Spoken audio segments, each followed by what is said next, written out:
Susanna here, and I'm going to read you a story. It's really beautiful outside today. I don't know if you can see behind me, but it's beautiful and it's sunny, and it really starts to feel like spring. But I chose a book today that's about winter. It's called Owl Moon. It's not about winter, but it's set in winter, and it's a big part of it. And I just love this book. I love the writing, I love the pictures, I love how it makes me feel. I wonder if you guys have heard it before, maybe at home or at Wynn's, or maybe it's your first time. So it's called Owl Moon by Jane Yolen, illustrated by John Schoner.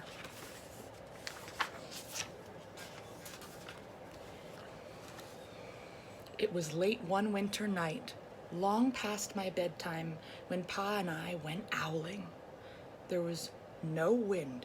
The trees stood still as giant statues, and the moon was so bright the sky seemed to shine. Somewhere behind us, a train whistle blew, long and low, like a sad, sad song.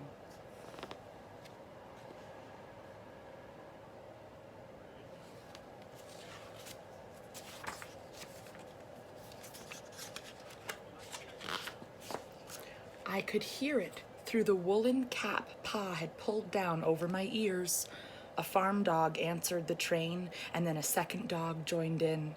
They sang out, trains and dogs, for a real long time, and when their voices faded away, it was as quiet as a dream. We walked on toward the woods, Pa and I.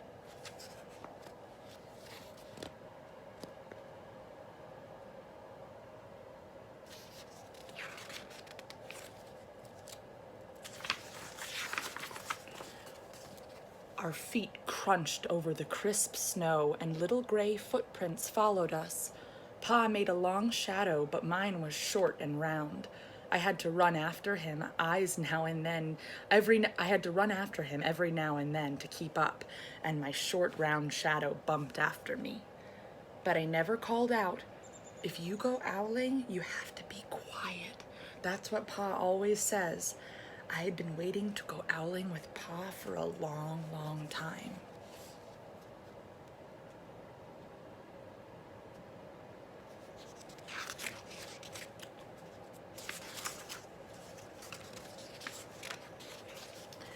We reached the line of pine trees, black and pointy against the sky, and Pa held up his hand.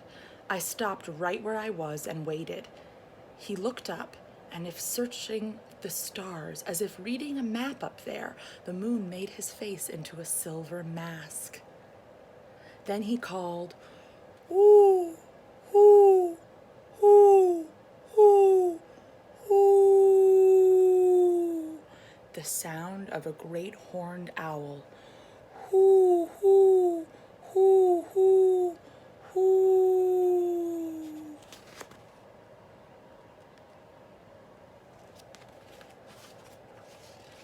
Again he called out, and then again. After each call he was silent, and for a moment we both listened, but there was no answer. Pa shrugged, and I shrugged. I was not disappointed.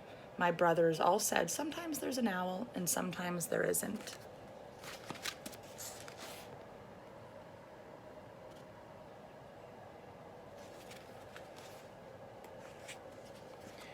We walked on. I could feel the cold, as if someone's icy hand was palmed down on my back, and my nose and the tops of my cheeks felt cold and hot at the same time.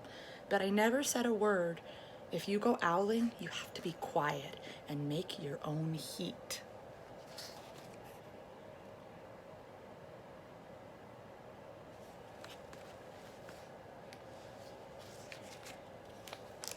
We went into the woods. The shadows were the blackest things I'd ever seen. They stained the white snow. My mouth felt furry, for the scarf over it was wet and warm.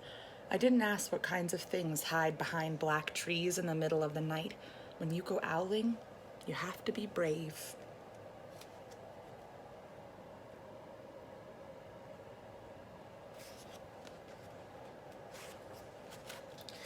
Then we came to a clearing in the dark woods. The moon was high above us. It seemed to fit exactly over the center of the clearing, and the snow below it was whiter than the milk in a cereal bowl.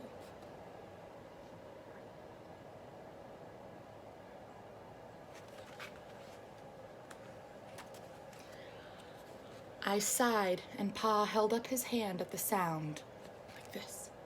I put my mittens over the scarf. I put my mittens over the scarf, over my mouth, and listened hard. And then Pa called, "Hoo, hoo, hoo, hoo, hoo, hoo, hoo, hoo, hoo, hoo, hoo, hoo." I listened and looked so hard my ears hurt and my eyes got cloudy with the cold. Pa raised his face to call out again, but before he could open his mouth, an echo came threading its way through the trees. Hoo, hoo, hoo, hoo, hoo, hoo. Pa almost smiled. Then he called back, "Hoo, hoo, hoo, hoo, hoo, hoo," just as if he and the owl were talking about supper or about the woods or the moon or the cold. I took my mitten off, the scarf off my mouth, and I almost smiled too.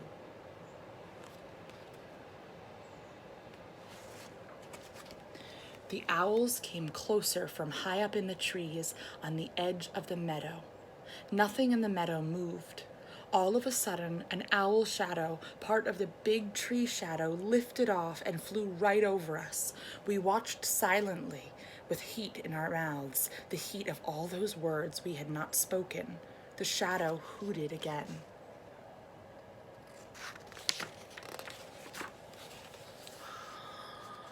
Pa turned on his big flashlight and caught the owl just as it was landing on a branch. Look at that. Look at them looking up at it.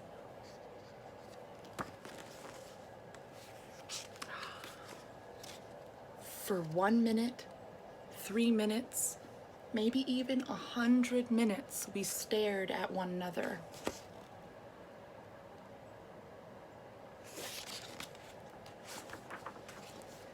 Then the owl pumped its great wings and lifted off the branch like a shadow without sound.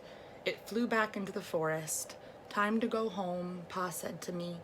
I knew then I could talk. I could even laugh out loud, but I was a shadow as we walked home.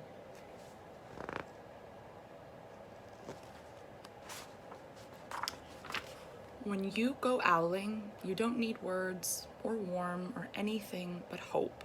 That's what Pa says. The kind of hope that flies on silent wings under a shining owl moon. And there she goes, wrapped up in her Pa's arms, walking back home. The end. Oh, I love that book. I know some of you guys are out in your country homes or staying in homes that are in the country. I wonder if you've seen any birds, and also our friends that are in the city, lots of birds in the city. I'm curious if you guys have seen any. This girl loves to look for owls because they're a very rare bird to see. I love listening to the birds outside my window. I hope you like the book. Miss everybody. Bye-bye.